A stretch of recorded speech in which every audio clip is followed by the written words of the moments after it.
it's very close to the holidays. I actually have my tree up next to my chair. Didn't want to do a whole view of it, but I want to talk today about the holidays because I know this is a very difficult subject for everyone. Not only those in grief, but the family members and the friends and loved ones of people in grief. So what I'd like to talk to you about today is the reason why this Christmas tree is even here, which it hadn't been up since the pandemic, is because Christmas time is very hard for me. Specifically when you lose a child. There's so many memories that come with Christmas. There's the ornaments that they made for the tree.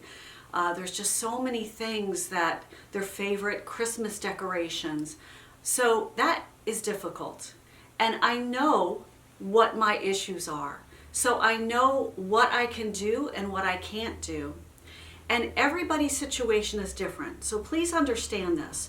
Whatever your brick wall is to getting past something that has to do with a loved one's death, that's for you to decide, process, figure out with time, just like I have. So prior to this, it was too hard to put up the tree. One time I did do it, like I said, during the pandemic, but I spent most of the time in the bathroom crying. We didn't have it again for several years. This year a friend was visiting and she said, you could actually put the tree over in the corner of the living room where your chair is.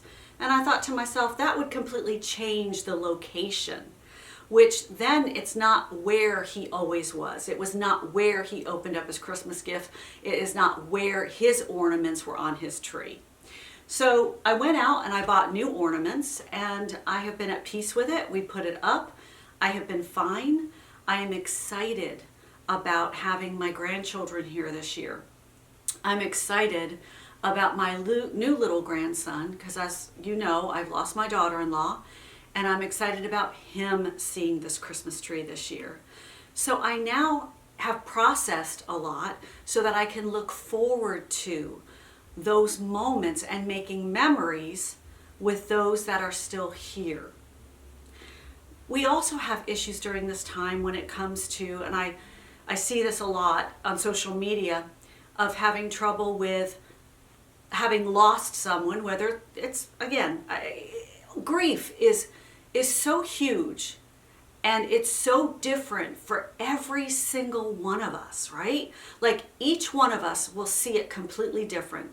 You can't be in the same household and have 4 or 5 people see it the same way, feel it the same way, or process it the same way. So the thing that I keep seeing is people also having difficulty with letting go of things that belong to a loved one, whether it is just extra things that are from a mother, a father, your child, whatever, that it's too hard to process that. And I understand it. I really do. Because I found it very difficult, and I'm at 8 years having lost my son. But during those 8 years, I have found opportunities when I met a young man who had the same shape and the same stature and somewhat of the same heart as my son. And so I would run upstairs and I would start grabbing some of my son's things, and I would bring them down and I would have that young man try them on. And if he fell in love with them, I would let him have them because I knew that that was something that Cameron would have wanted. Last year, my grandson needed a new chest of drawers. And I had my dead son's chest of drawers that I had been holding on to forever. But I knew that my grandson also needed this chest of drawers. So my husband and I cleaned it up.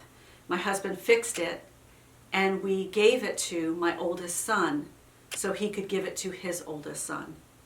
And I know that my grandson cherishes it because he's the only one that has pictures.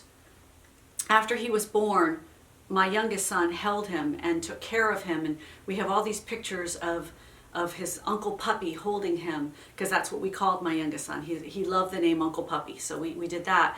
And so he has all these pictures. So he knows that this chest of drawers is something to be cherished.